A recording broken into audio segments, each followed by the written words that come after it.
Good afternoon, everyone.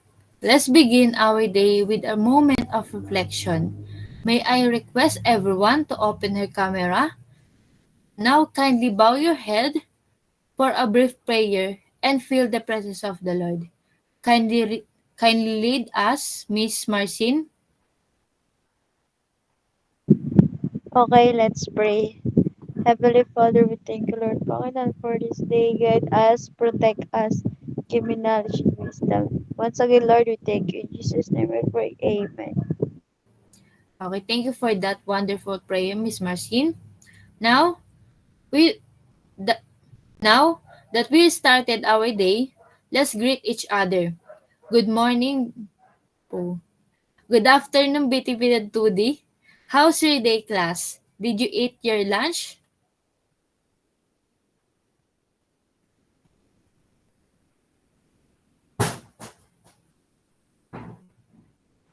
Good afternoon, ma'am. Yes po. Ayan. So, thank you. Good to hear, class. Hoping that you start your day with a healthy lunch because surely the topic today will make you hungry.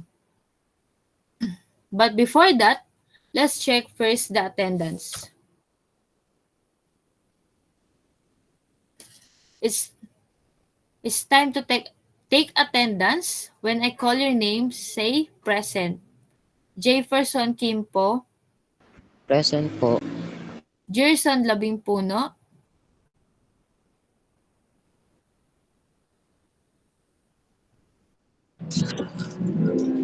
Andrea Limbo, Present po, ma'am. Yusila Locando, Present po. Janice Marcin, Present po. RJ Marquez, Present po. Eliza Matulak, Present po. Marisa Monte Alegre, Present po, ma'am. Christine Namoco,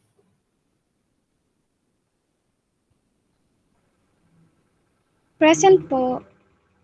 Betty May Obanil, Present po. Kyla Sales,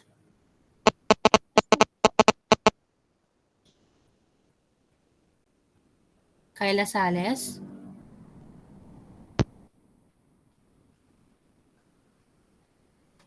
Angela Tanyon, Present po. and Nerissa Tiokson. Present po. So, before we begin, let's quickly review our classroom rules.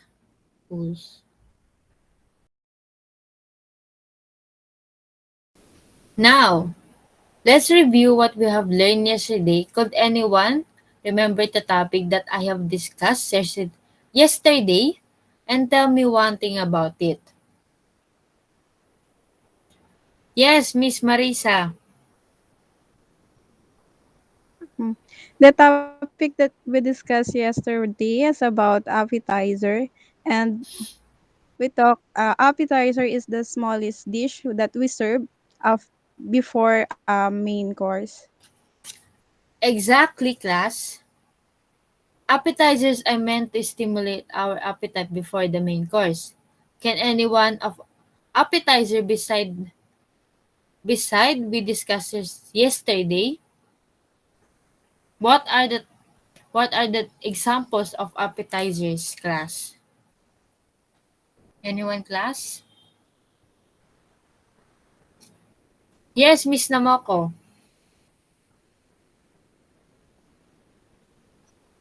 Ano po, yung example po ng appetizer, yung tinutusok po sa toothpick or skewers po, ganun. Very good, class.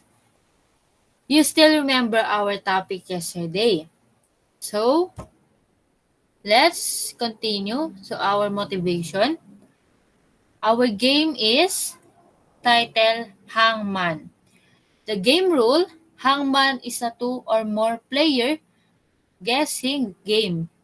The player must guess the hidden words before the stickman figure is hung. During each turn, the player thinks of a word, phrase, or sentence, and the others try to guess it by suggesting letters. The game continues until the players correctly guess the word or they run out of guess and the stickman figure is hung. Do you get it, class?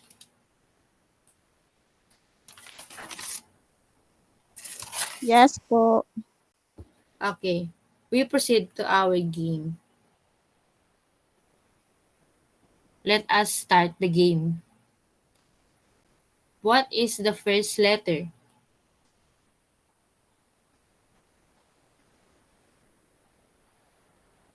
Yes, Miss Marisa. Letter A po. Okay, let me check. Okay, very good. Letter A. What's the next letter? Yes, Miss Yusila. Letter C po. Okay, let me check. Letter C. Okay, very good. The third letter is? Yes, Miss Tanyon. Letter E po. Okay, let me check. Okay, very good. And the last two letters is?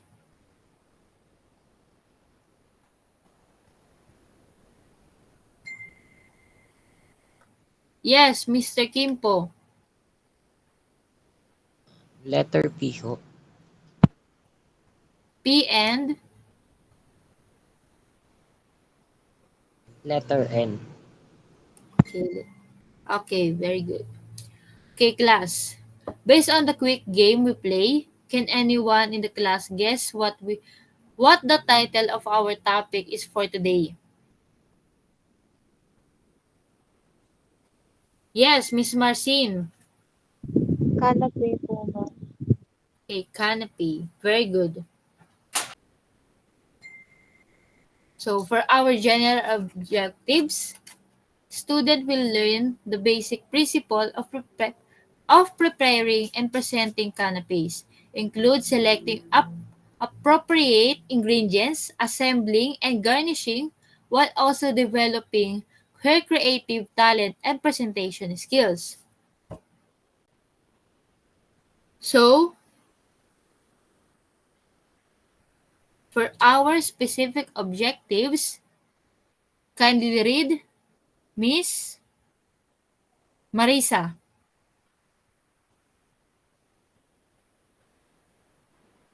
Specific objective. At the end of the lesson, the student should be able to 1. Identify the different three parts of canapes. 2. Understand, change the principle behind creating canapes, including flavor combination, texture, and presentation techniques.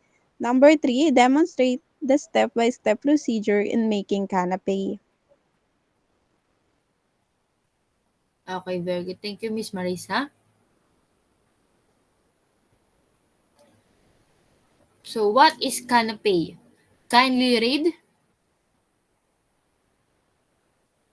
Anyone from the class? Yes, Miss Marcin. Canapé is a small piece of bread or pastry with a savory type, often served with drinks at a reception or formal party. So, thank you, Miss Marcin. So, yung canapé class is, yun po yung small bread or pastry na tinatapping sa ibabaw ng main course. So, kapag pupunta kayo sa mga restaurant or mga hotels like mga bigating hotels class, makita niyo yung mga food nila is um, may nakaibabaw dun na mga flavor or yung nagbibigay ng ano sa kanila. Yung nagbibigay ng design or nakakapag-engganyo sa mga mata ng guest.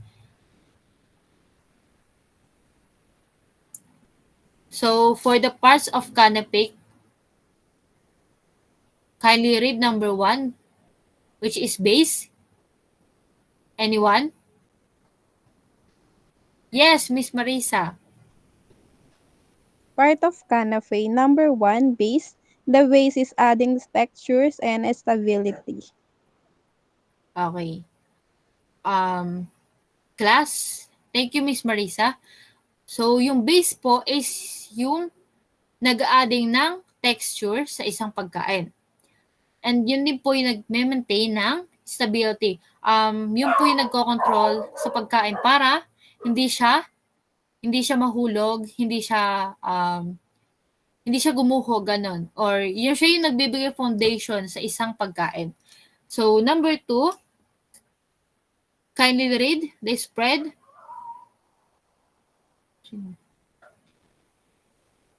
Sino to, guys? Anyone? Number 2?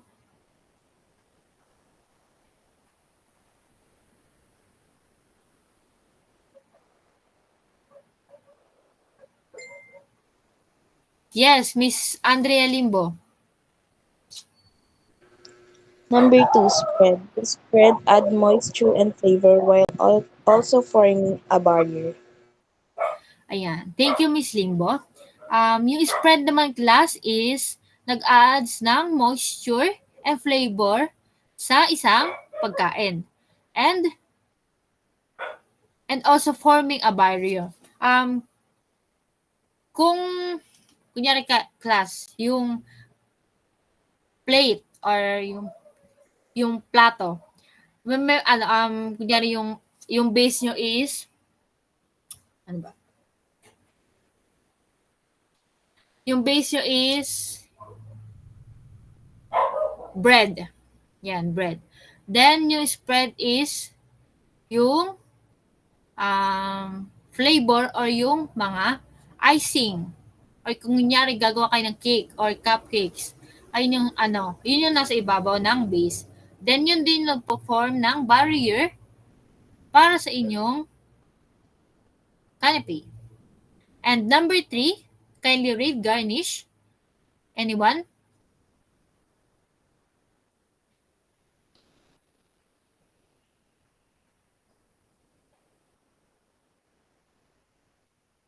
Yes, Miss Marcin. Garnish is finely chopped vegetables, scallion, and herbs to flavor of stuffed oil. Okay, thank you, Miss Marcin. Yung garnish class is yun yung nasa ibabaw na mismo ng inyong canapé. So, kung kanina is yung base nyo is yung bread and yung spread nyo is yung icing and your flavor ng kung ano mang cake kung gagawin nyo. And yung garnish is, yun yung example nito yung mga cherries, yan, chocolates, yan. Yan yung mga nasa ibabaw ng inyong canapé. So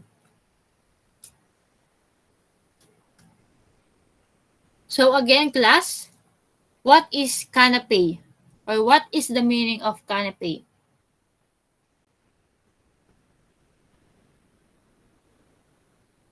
Anyone? Anyone, class?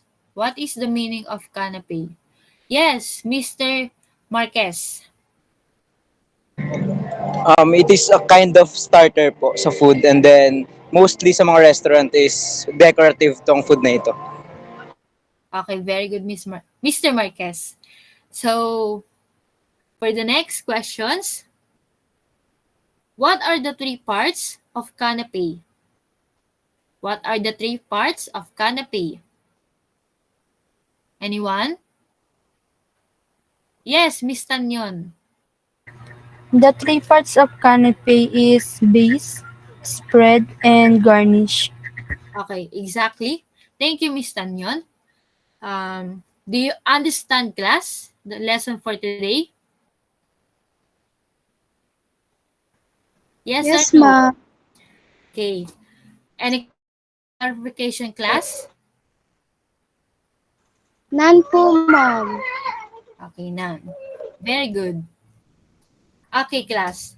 Let's proceed to the ingredients and procedure of canapé. Kindly read. Anyone?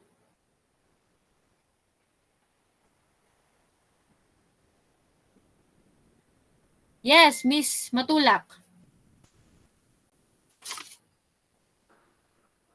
Ingredients: pita crackers, cucumber, mayonnaise, tuna, salt, and pepper. Okay, thank you very much, Miss Matulak. So, ang ingredients ng canapé is feta crackers, cucumber, mayonnaise, tuna, and salt and pepper.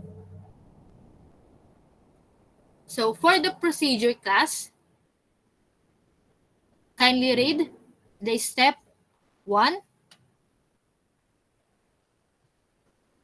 Yes, Miss Marisa. Procedure. Step 1. Combine drained tuna and mayonnaise. Okay, class. Step 1 is i-drain nyo muna yung tuna and mayonnaise. So, step 2, kindly read, Miss Yusila. Step 2. Season with salt and pepper. Okay, class. So, step 2, thank you, Miss Yusila. Step 2, i-mix nyo yung i-ready nyo yung salt and pepper. And step 3, kindly read. Anyone?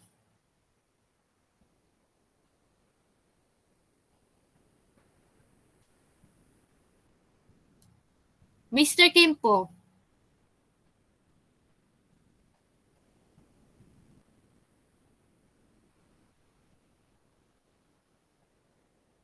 Mr. Kim po.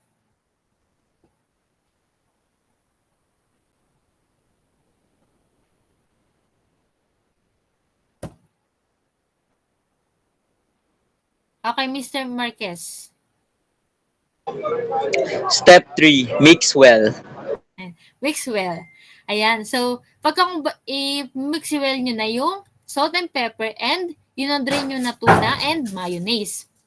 So, for the step 4, kindly read, Miss Limbo. Step 4. Put small amount of tuna, spread on cracker, and add cucumber. So, thank you, Miss Limbo. So, for this step 4, maglalagay kayo ng konting amount ng tuna spread sa cracker and lalagyan nyo sa taas ng cucumber. And for the step 5, kindly read.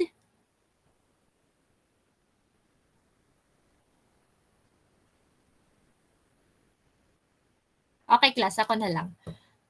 Step 5 is serve immediately. So, pwede nyo na po siyang iserve sa guests or sa family nyo, sa mga friends nyo, or kung sino man yung pagbibigyan nyo sa someone. So, are there any questions or clarifications regarding the step-by-step procedure, class?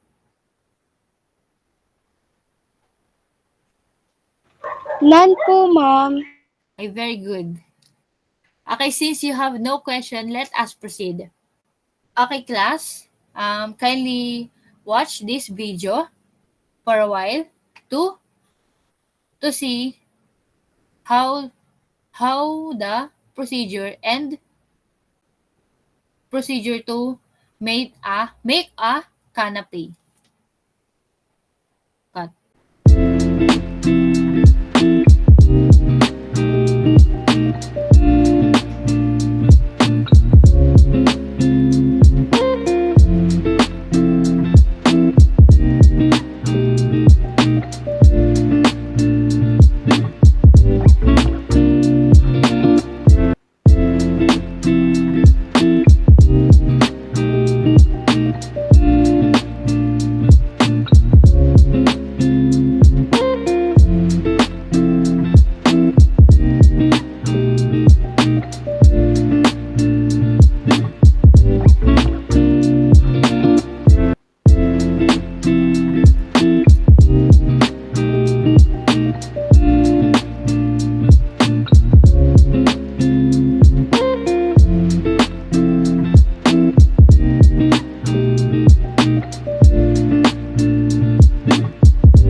Okay, class? Napanood niyo po bang video? Yes po. Okay, class. Okay, let us see if Miss Limbo follow and accomplish the correct procedure in making a canapé.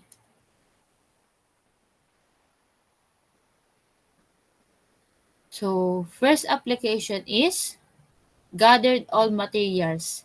Did she gathered all materials that he needed?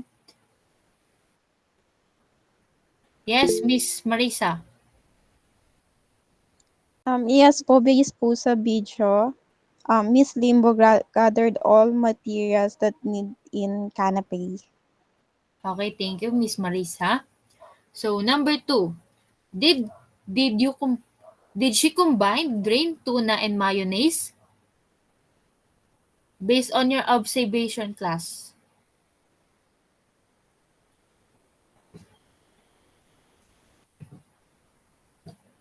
Did she combine drained and tuna and mayonnaise? Yes, Miss Marisa.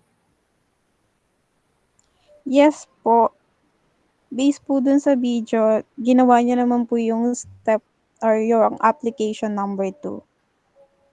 Okay, very good. Okay, number 3. Did she put the season with salt and pepper? Anyone?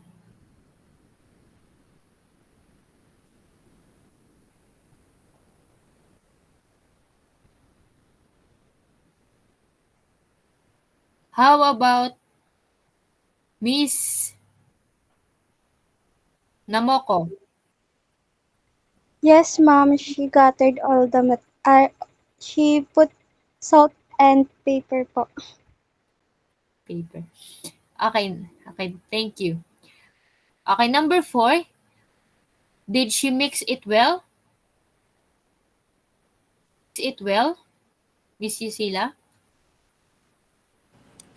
Yes po. Okay, very good. And lastly, for number 5, did she put small amount of tuna spread on cracker and add cucumber? Yes, Mr. Kim po. Yes po, ma'am. Okay, very good. Okay, for the recap, class.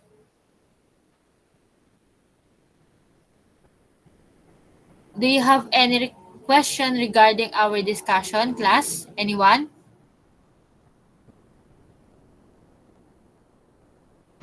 None po. Okay, very good. Are you sure, class? Yes po. Yes po. Okay, it seems you all really understand. So, sum it up. Can you give me the definition of canapé? Anyone? Yes, Miss Namoko. So, yung canapé po, based po sa understanding ko is, ito po yung dish na nilalagyan ng toppings and siniserve po in a formal, po, party, ganun. Okay, very good. For the next questions, can anyone name again the different ingredients in making tuna canapé? Can anyone name again the different ingredients in making tuna canapé? Anyone?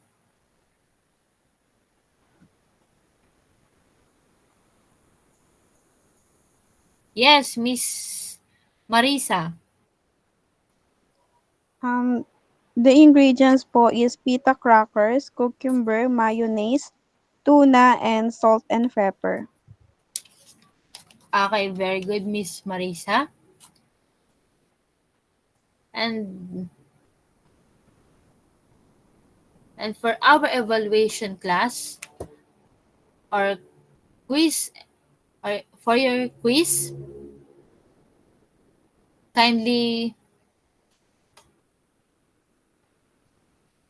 pick and I will post it in our GCR.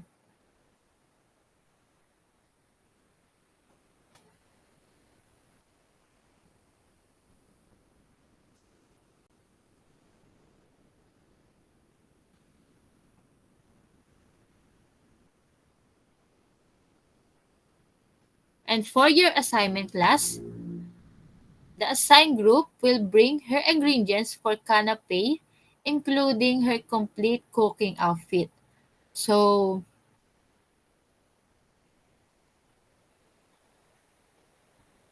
I will you, I will group all of you into two groups and bring your own.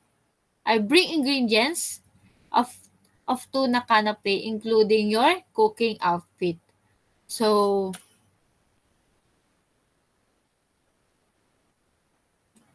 do you understand, class? Yes po. Okay. So, class, that will be all. And thank you everyone, class, for your cooperation. Thank you po.